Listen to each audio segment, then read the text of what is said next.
नमस्कार दोस्तों, स्वागत है आप सभी का आपके आरोही यूट्यूब चैनल पर। आइए आज हम लोग एक नए टॉपिक के साथ कुछ चर्चा करते हैं। वह टॉपिक आज आपका होगा आधुनिक इतिहास में आंग्ल मैसूर संबंध।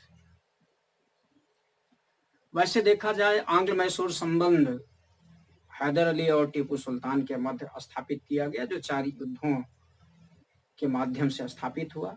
इन 4 युद्धों से निश्चित ही प्रारंभिक परीक्षा में प्रश्न पूछे जाते हैं, किंतु इन युद्धों को सीधे पढ़ने के बजाय पहले मैसूर की पूर्व पीठिका समझ ली जाए।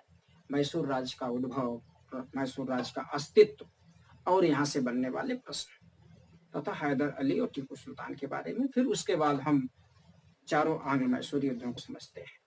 आइए समझते हैं इसकी पृष्ठभूमि। देखा जाए तो दक्षिण भारत में, जैसे आप जानते हैं, 18वीं शताब्दी विशेष महान योद्धाओं के उत्कर्ष का काल रहा। उन्हीं योद्धाओं के उत्कर्ष में हैदर अली भी था। अब दक्षिण भारत की अगर हम पृष्ठभूमि को समझते हैं तो दक्षिण भारत है। दक्षिण भारत में मध्यकाल में एक राजवंश हुआ करता था, विजयनगर। विजयनगर राजवंश कृष्णा और कावेरी नदी घाटी के बीच में।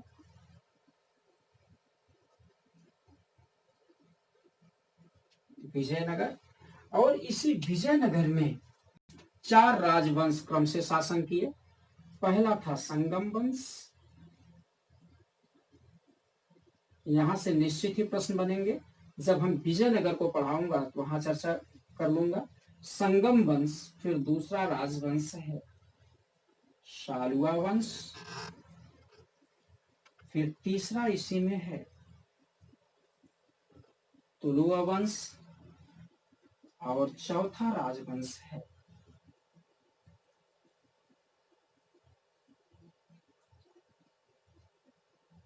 आर्य वंश। जो यह आर्यवीड वंश है, इसी में एक शासक हुआ करते थे जिनका नाम था सदा शिवराय। सदा शिवराय के समय में एक महत्वपूर्ण युद्ध होता है जिसे खूब पूछा गया है, कई परीक्षाओं में पूछा गया है। अगर विजयनगर से प्रश्न बनता है तो वह टॉप मोस्ट का प्रश्न भी होता है।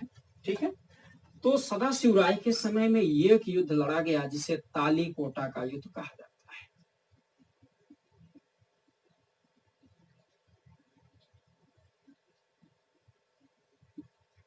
इसका टाइम है 23 जनवरी 1565 को। तालीकोटा का युद्ध। इसी युद्ध को राक्षसी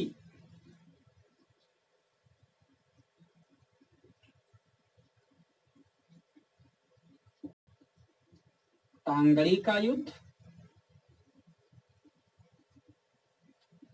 व बन्नी हट्टी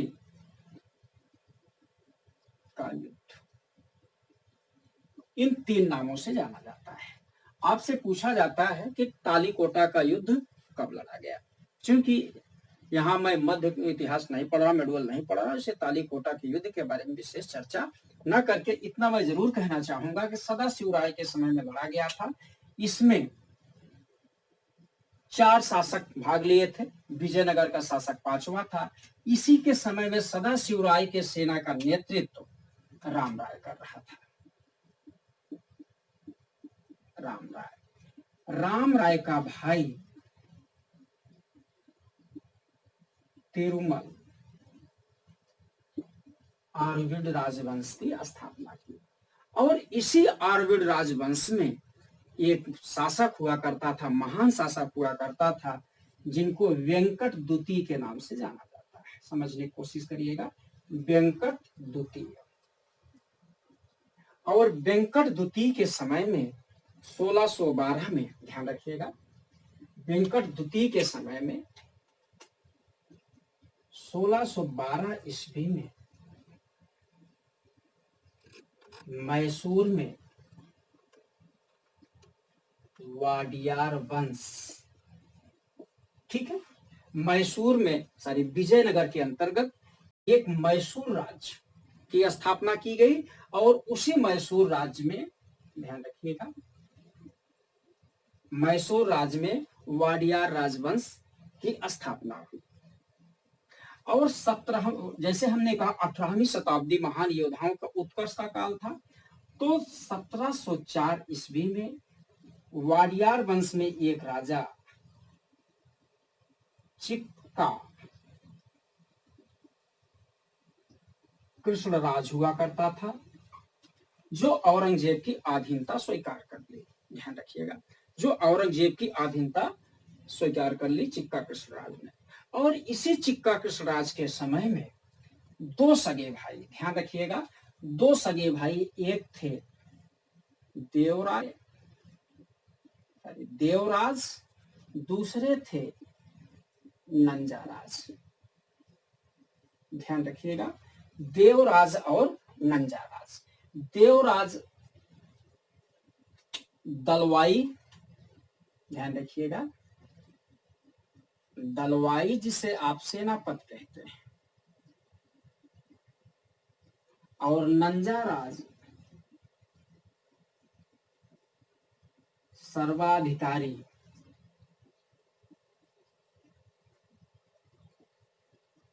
जिसे वित्त अधिकारी, वित्तीय व प्रशासनिक अधिकारी के रूप में जानते हैं। इन्हीं देवराय के समय में, ध्यान रखिएगा, देवराय के समय में हैदर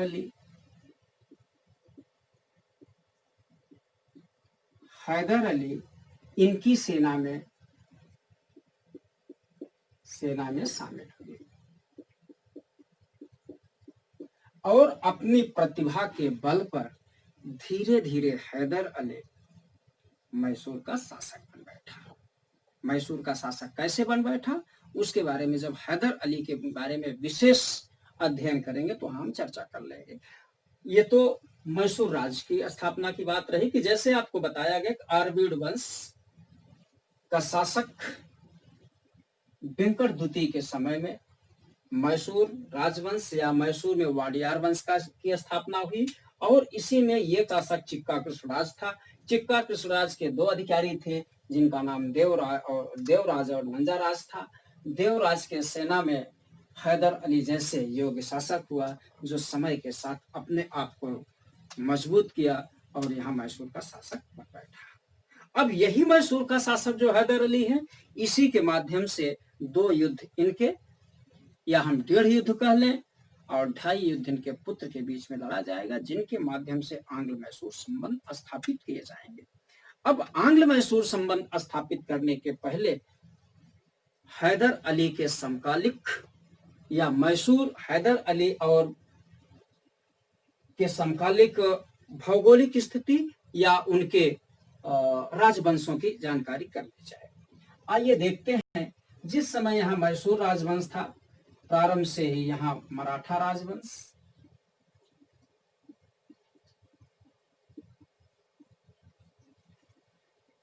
और यहाँ निजामशाही,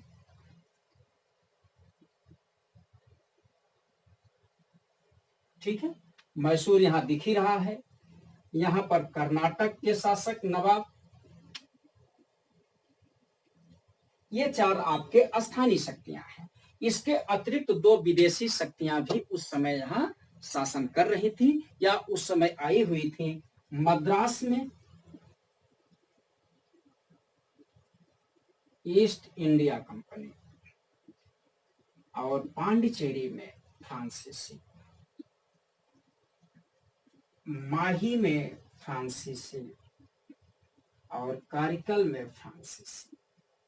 आपने देखा कि जिस समय यहाँ आंग्ल मैसूर संबंध स्थापित करना है, 4 स्थानीय शक्तियां हैं, जिसमें से एक मराठा, दूसरा मैसूर, तीसरा निजाम और चौथा कर्नाटक, और इसके अतिरिक्त 2 विदेशी शक्तियों के बीच में संबंध स्थापित करना है।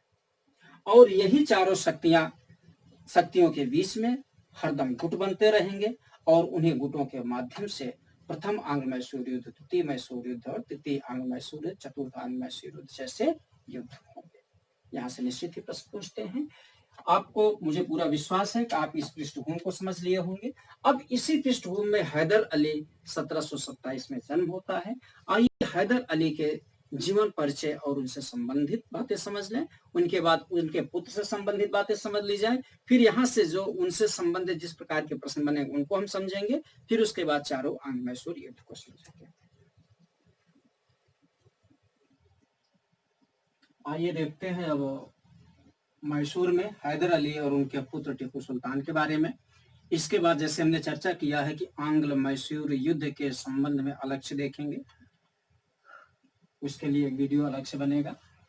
तो जैसे आप जानते हैं कि 1653 से लेके 1655 तक निरंतर मराठों के हो रहे आक्रमण को नंजाराज और देवराज नहीं झेल पाए।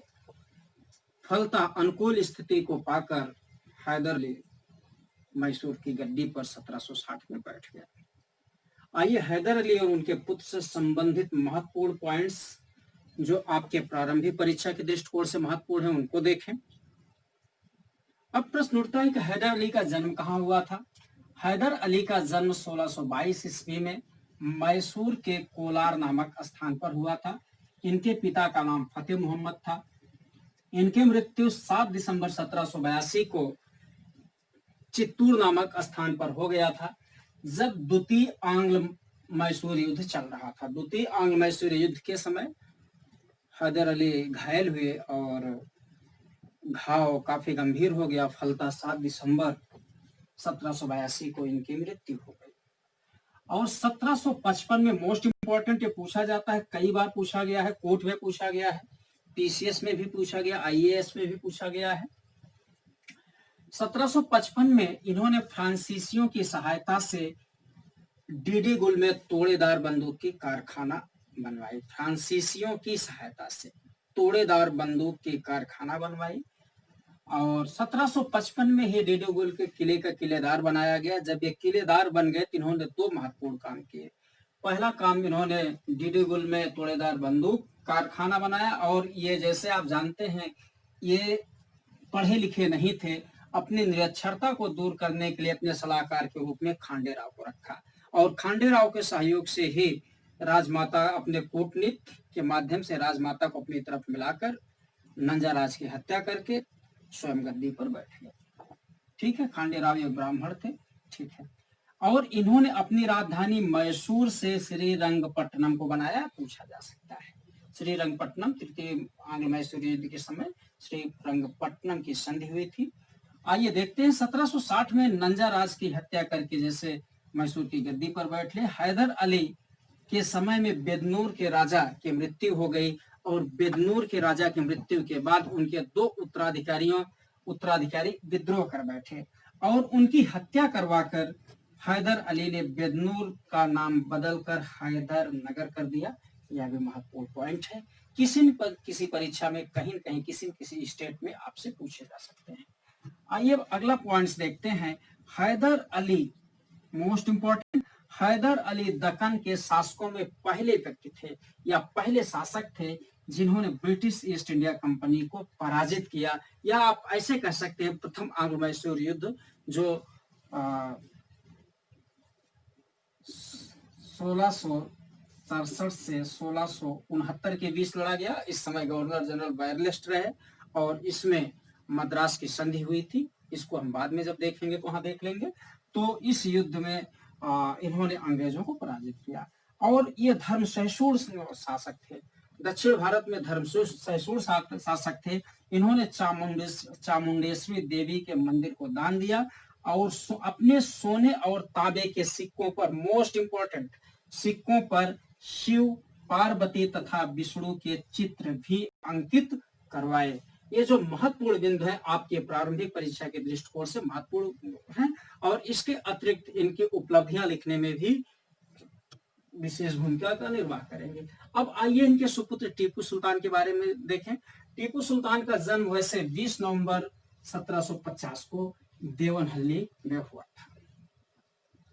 अपने पिता की मृत्यु के बाद 1782 में द्वितीय आंग्ल मैसूर युद्ध के समय ये शासन सत्ता की बागडोर संभाली और द्वितीय आंग्ल मैसूर युद्ध को इन्होंने पूरा किया। और इनकी मृत्यु 4 मई 1799 में श्रीरंगपट्टनम में चतुर्थ आंग्ल मैसूर युद्ध के दौरान हुआ।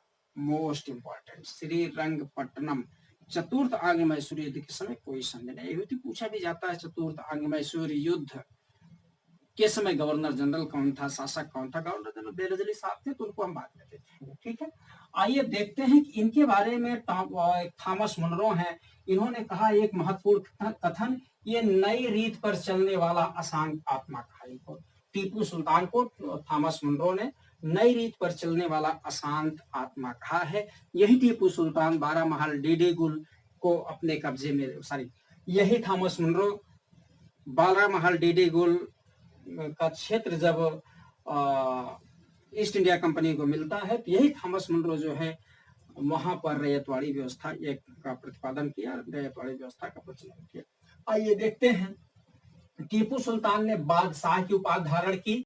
इन्हें नसीबुद्दौला, ये उपाधियां ध्यान में रखें, बादशाह की उपाधि धारण की और इन्हें नसीबुद्दौला मीर फतेह अली बहादुर भी कहा जाता है। नसीबुद्दौला अलग है, ठीक है, नसीबुद्दौला तथा मीर फतेह अली बहादुर भी कहा जाता है। ये जैकोबिन क्लब के सदस्य बने तथा श्रीरंगपट्टनम में स्वतंत्रता का वृक्ष लगवाया और स्वयं को नागरिक टीपू कहलाए। ठीक है, मोस्ट इंपॉर्टेंट, जैकोबिन क्लब का सदस्य, कोर्ट में पूछा जाता है, सिविल में, जैकोबिन क्लब का सदस्य और अपनी राजधानी श्रीरंगपट्टनम में स्वतंत्रता का वृक्षारोपण करवाया और अपने आप को नागरिक टीपू कहा। अपने नाम के सिक्के चलवाए, महत्वपूर्ण बातें हैं, अपने नाम के सिक्के चलवाए। इसके अतिरिक्त वर्षों तथा महीनों के नाम हिंदी के स्थान पर अरबी में रखा और आधुनिक कैलेंडर भी चलवाया। सारी बातें अति महत्वपूर्ण है, कहीं न कहीं प्रश्न पूछे गए हैं। सिक्का ढलाई के आधुनिक तकनीकी का प्रयोग किया। टीपू ने, यह भी महत्वपूर्ण पॉइंट है, टीपू ने अरब, तुर्की, फ्रांस और अफगानिस्तान तथा मॉरिशस आदि जगहों पर अपने दूत भेजे, या ऐसे भी कहा जाए आधुनिक तरीके के दूत मंडल भी स्थापित किए। कहाँ कहाँ, ध्यान रखें, अरब, तुर्की, कुस्तुंतनिया, फ्रांस, अफगानिस्तान तथा मॉरिशस। हाल ही में नासा ने एक शोध जारी किया है, कि टीपू सुल्तान ने भारत में पहली बार मिसाइल, या आप ऐसे कह सकते हैं रॉकेट टेक्नोलॉजी का विकास किया, बम्बू के माध्यम से। ठीक है, रॉकेट टेक्नोलॉजी का विकास किया। इन्होंने रिपो नामक, ध्यान रखिएगा, इन्होंने अपने सैन्य संगठन को आधुनिक तरीके से स्थापित करने के लिए, आधुनिक तरीके से प्रशिक्षित करने के लिए रिपो नामक फ्रांसीसी जल सेना कमांडर को अपना अधिकारी बनाया। ठीक है, इसके अतिरिक्त इनके सेना तथा इनके दरबार में हिंदू मुसलमान दोनों शामिल थे। उच्च पदों पर इनकी नियुक्ति होती थी। पूर्णिया तथा कृष्णराज इनके 2 प्रमुख हिंदू मंत्री थे, ये भी नाम महत्वपूर्ण है। यहाँ पूर्णिया तथा कृष्णराज और इनके पिता के जो थे खांडेराव, ये ब्राह्मण थे। ठीक है, इस प्रकार से आप इनको देखें। इसके अलावा ये भी धर्म से शूर सम्राट थे, बादशाह थे।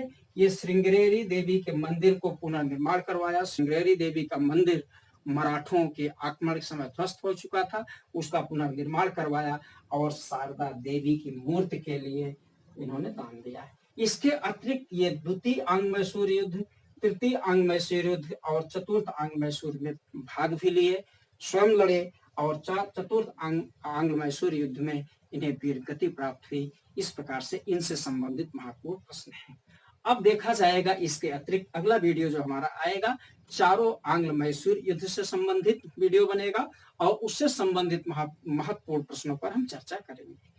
तब तक इनको आप देखें, लाभान्वित हो। नमस्कार, धन्यवाद।